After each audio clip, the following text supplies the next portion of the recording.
Welcome to the second legacy battle. We did the first back in January, Datsun 510 Coupe versus Nissan Skyline R34. We took these Hot Wheels releases, all of them, put them into 9 categories, picked a winner in each category, and whichever car won the most categories, it won the legacy battle, and I have a doozy for you today. These are kind of fun, and they'll always be ongoing. Whatever we match today, as you can already see what they are based on the title and the video, we'll be taking some of these, like, obviously this is the Gasser versus the Silverado, but 510 versus R34 doesn't mean we're done with those. We just happened to put those against each other last time, and you might see the 510 go against something else or vice versa. Nonetheless, even since then, there's been 2 models announced. The 510, well, this one already was released. This is the Japanese exclusive. This one will be released. It's the R34, the Chrome. This is the Nismo version that's going to be coming in RLC here in a month or two. So it's always ongoing. So this is something we can always revisit, but let's get to it. These are massive heavyweights. The 55 Bel Air Gasser, I'm just picking one out of the pile, versus the Chevy Silverado, the 83 Silverado. Let's talk about these castings. Let's go category by category. I don't want to keep you here forever, so we're going to go as quickly as we can. I like to introduce these castings. This one, the Gasser, was designed by Brendan Vituski. It continues ongoing. In fact, maybe this is the one I should be showing because he himself owns a Gasser in his garage. He calls it the Triassic 5. This was just released this year, this replica of his actual car. And there's going to be an RLC version of this coming out later in the year. He designed this. It's been modified. There's a basic version with a rivet in the front. There's a premium version, which has also been converted.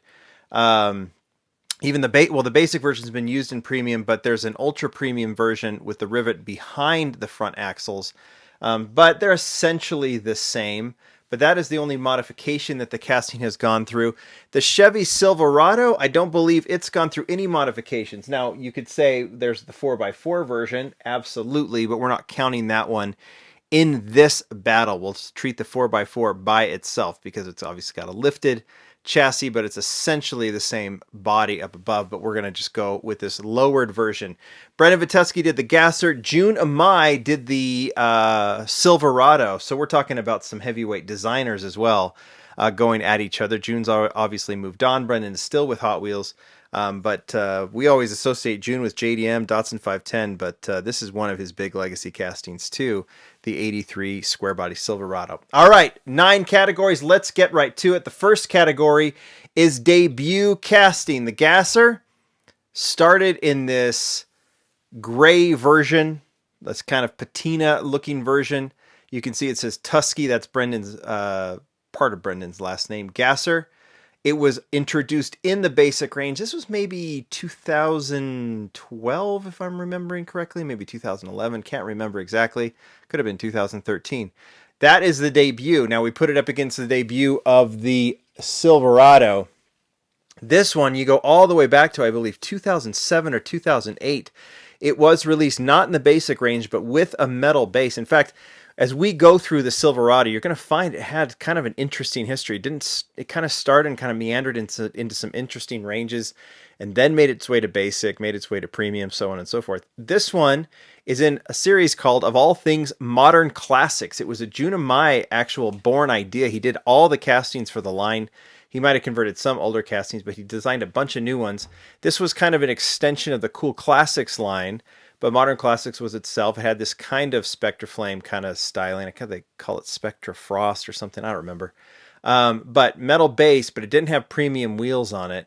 But it comes in that cool Spectra Flame red with the cool low profile wheels and the essentially a stock Silverado deco on it. There was actually, and we'll talk about this later, an antifreeze version that was going to come out later, but this line did not do what they had hoped, and it actually got canned before the antifreeze version could come out. One made it to eBay once, and I know there's a collector who has it, and if he wanted to sell it now, we could probably get, I'm not kidding, 10 grand for it. There's such a demand for it, but never was released, so it's just that red version.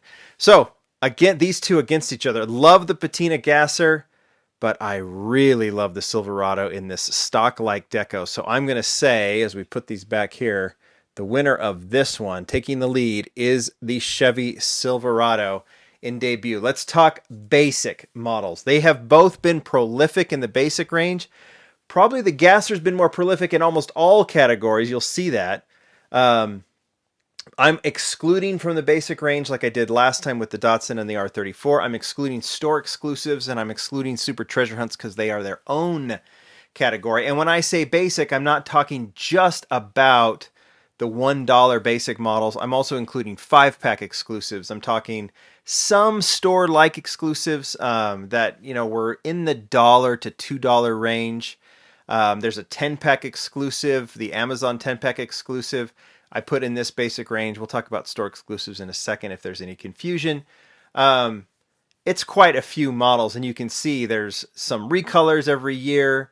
There's been, you know, all the way up to the Triassic 5, there has been quite a few basic models done. I'm going to pick one to represent, and I think we'll just pick the most recent basic and a very good representation of the Gasser. And this goes up against the Silverado. Silverado, like I said, it started in modern classics, and then it found itself into some special ranges. We'll show those later. But the rods, it was like military fire and police rods. There was a Valentine's exclusive and everything for a while. Then it finally moved to basic. It had a metal base for a long time. That was all it had. Finally moved to a plastic chassis. Again, I don't know what year, maybe 13, 14. Could have been earlier than that, maybe 2011. In a Hot Wheels racing deco. And then we've seen it kind of, you know, pop up in the range every once in a while. Doesn't seem to be as consistent, but there's a fair amount. It's been around so long that maybe every other year it seems like it's in the basic range, but it finds itself in all kinds of other ranges as well. So I'm going to throw this one, the very first basic, up against. Now let's put these. Now you've got a lot. I think the Gasser was more prolific in terms of releases in basic. And when you look at all of the cool decos on the Gasser versus, you know, a Silverado looks best as plain as possible, and that's, in my view. The Hot Wheels racing version is actually nice with these stripes and everything else, but this one's a no-brainer. The Gasser takes that. So now we're 1-1. The Gasser wins basic. Let's get to store exclusives. Now, when I say store exclusives, they're very specific. There's the Amazon Gasser. There was the, there's some Walmart lines that come out. I'm talking specifically about basic cars that are recolored for a store. Kroger, Kmart, Dollar General, GameStop recently. I think Family Dollar's kind of gotten into the mix. Of course, Walmart with the Zamax and the red editions at Target. I think that's most of them. There's even one Walgreens, right? But there have been two from the Gasser. We had the first Zamac and the Heat Fleet with the pink windows. And then the red editions Gasser in white, also with flames. I'll use the Heat Fleet in this particular battle. We've had 3 Silverados. We actually had, before Walmart moved to the Zamax and made them their exclusives, they actually did some exclusive colors. So that racing version that you see here actually came in a Walmart black and silver version. And then we also had a Kmart version in green. And we've also had, think about this one, a Toys R Us exclusive. This one from the Fram release, it was in orange. This Kmart exclusive was in white.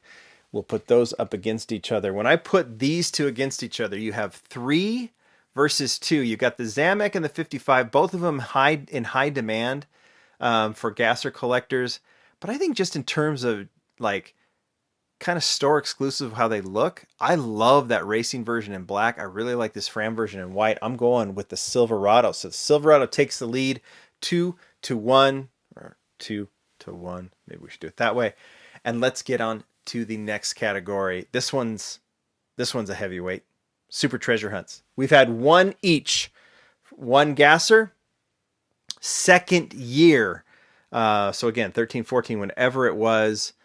In this Isky racing cams, this is an iconic super treasure hunt. You know, up there with the 510 wagon and others that is in high demand.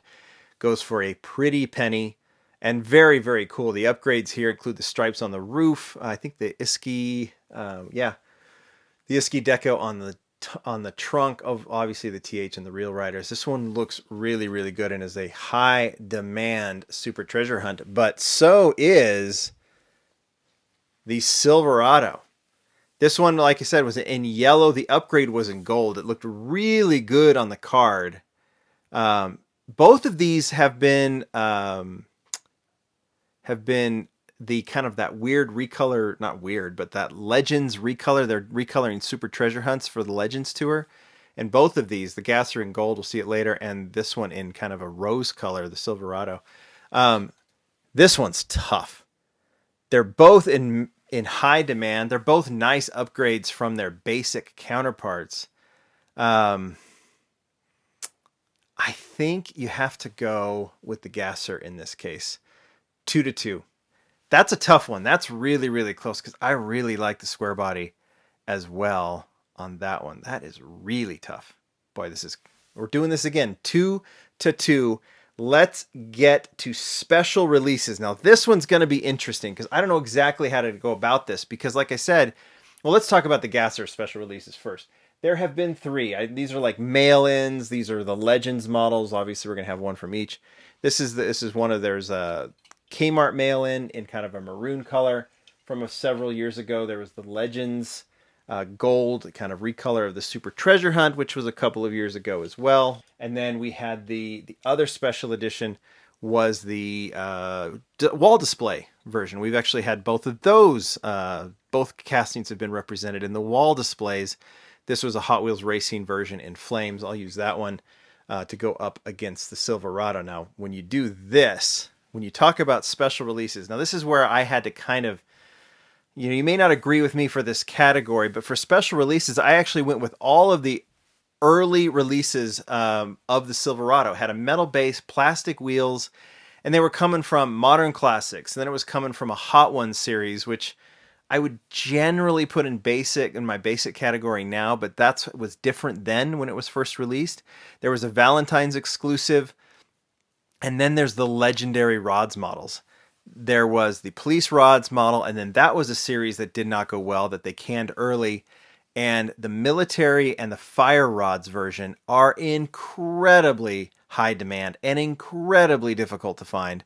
I had to pony up a ton of money to get them. I did some trades, some other creative ways to be able to get my hands on both of those. The yellow fire rods and then the black and gray military rods. And I really like those, and I'm happy to have them. But that's what makes the Silverado, collecting the Silverado, so difficult. Not only do you have to be willing to pay, but you got to find them first. And then we had, the Legends version. We've had the display version and like a Chevrolet and a trucks. Anyway, I had to kind of be a little bit loose on that. But there's a lot more special releases of the Silverado. I'm going to use the police rods, which I really liked. You can see how clean that one is. It's one of my favorite releases of the Silverado. So this one's a no-brainer. The Silverado takes that by a million miles just because of the sheer number, plus the rods themselves, police, military, fire. You got a winner there. Those are amazing releases. All right. We've done 5 categories. We've got the Silverado taking the lead 3-2. Now we go to premium. Prolific as well, especially in the Gasser range. We saw it in Heritage to start. We actually saw it more in Ultra Premium, which we'll get to in a second. And then it started making its way into Heritage, then Car Culture. We've seen it in Car Culture a couple times. We saw it in the 50th anniversary. We saw the pink version, the rose version, which was at Kroger's and Walmart's. And then there was that strange black with blue metal flakes version that was supposed to be a Toys R Us exclusive, but Toys R Us went belly up in the United States right about that time. And then we saw it released a few times in some Kroger stores, but it was incredibly difficult to find. Of course, we've had it in Boulevard, the Try by Fire, and then the Black Hole, right, from the diorama set. So I'm going to go ahead and I'm going to add that black one. We're going to put that against the Silverado, which has had very few, surprisingly. 4, and 2 of them are basically the same. The Edelbrock version was released in Garage, or no, it was called Sweet Rides way back when. I like that version in matte black. And then we haven't seen it. We saw it in Car Culture once. And then we've seen the Golf version in what was that, Pop Culture? I believe. And then we had that same car culture version done once again in a Borla livery for the 2-pack just recently released. 4. That is shocking how and surprising. So we get this the prolific releases and premium of the Gasser versus 4 of the Silverado. Yeah, you just have to go with the Gasser. It's just a better lineup, you know. And the Tri-by-Fire is one of my all-time favorites, so that's going to win too. Let's go ultra premium. It's going to be a monster once again, but the Gasser's far more prolific. It starts with the Candy Striper. The Candy Striper was released in 2013, I believe, 14 maybe. It has become a legendary model. We'll talk more about it in a little bit. And then we had membership models. There were 3 colors of the membership models back when they did that. There's several convention, ultra premium, by the way, meaning RLC and convention. We've had the anniversary models in black and gold that they were inverted. You know, there was Nationals was gold with black trim. The other regular convention version later that year during the 50th anniversary was black with gold trim. We've had it in the convention 2 or 3 other times. We even had the Dutch Courage version designed by Steve Vandervaart, which was fantastic. And then several RLC versions, and there will continue to, including that Flying Tiger version. In fact, we'll use the Flying Tiger to go up against a very small group of ultra premium Silverados. Only 2, but what a pair they are. Obviously, it starts with the antifreeze RLC version with the mirrored trim. It's actually done in a stock styling, but obviously the Spectraflame mirrored and antifreeze is very different with the white wall tires, but it's just an amazing car. And then another clean version with a little bit of trim from the convention a few years ago. You can see the trim on the hood, which is cool, and kind of done in a kind of a clean stock version. What are you going to do here? You can't. As cool as the antifreeze is, Candy Striper with Tiger, with the Flying Tiger, with all of the convention models and the inverted gold and black, you have to go ultra premium. You have to give the nod to the Gasser, and the Gasser takes the lead 4-3. Let's get to, we have 1, 2, 3, 4, 5, 6, 7. We only have 2 more categories. The next category, easy enough. It's the most expensive. This is the one that just doesn't need any opinions. And we can just put these against each other right now. We start with the Gasser, the Candy Striper. Now, some of you guys say, what about the Candy Cane? I'm not including that one, the Candy Cane Gasser, those of you who are familiar with it, because it was an internal model. It was released only to employees. Some of them have gotten out into the market, which is totally fine. But just in terms of releases and availability, that one I'm not going to count that. There's also a Zamac version that was released just to employees. Yeah, those will garner thousands of dollars, but we're talking within these releases. So the Candy Striper is now approaching, and I've seen it exceed $2,000 carded. That's incredible. I used to have 2 extras. I sold them both for $200. Oops. And I think I gave one away too, which I was happy about giving it away because I gave it to a good dude. The other 2 I sold later on for $200 each, but they're now approaching $2,000. The Silverado, it's approaching $1,500. I would say it's settled in that $1,400 range, but it might continue to go up. Both of these weren't produced in huge numbers, especially versus the 30,000 that's produced now. But just in sheer numbers, you go with the Candy Striper Gasser. Last category, I'm going to move these back. In fact, I'm going to show my 2 favorite from the. It's actually the 9th category is my favorite of the Gasser versus my favorite of the Silverado. That is incredibly tough, but I'm going to go with this one versus my favorite of the Silverado. That's another tough call. There's a part of me that would say the military rods. There's a part of me that would say the police rods, but it's this guy, right? But I'm actually, because it's only fair, and I just can't ignore the Candy Striper. If you're going to talk about an epic battle, I'm going to put them up against each other. This one's the most expensive, but when you put these 2 together, which one is better of my favorites? It's the Silverado. I just can't get over the antifreeze color with the mirrored trim done in a stock version on white wall tires. It's one of the best models Hot Wheels has ever made and will always be that way. Antifreeze Silverado wins. But if you take them back and know that the Gasser won most expensive, that they had already won 5 categories. Whoever wins 5 first, they're going to be the champion. So even though the Silverado came back as my favorite of all the models on this table here, Gasser wins. It has the stronger legacy. Right now, that's the case. You might change over time. Silverado will keep coming out. I mean, the Silverado launched an entire industry of diecast, it seems like, with all the other brands doing square bodies. I'm not saying they're doing them because of Hot Wheels, but yeah, there's a long legacy there. Gasser wins. It has the better legacy. You guys tell me what you think. I want to know where on these categories, Silverado in these different categories, do you agree with me that the Gasser has the stronger legacy? Overall, probably, but let's get into the categories. Argue with me. Tell me how wrong I am. Do you agree with me that the best of anything here is the antifreeze Silverado? If you don't, leave it in the comments. I want to hear it. Thanks, everybody. That was fun. Bye.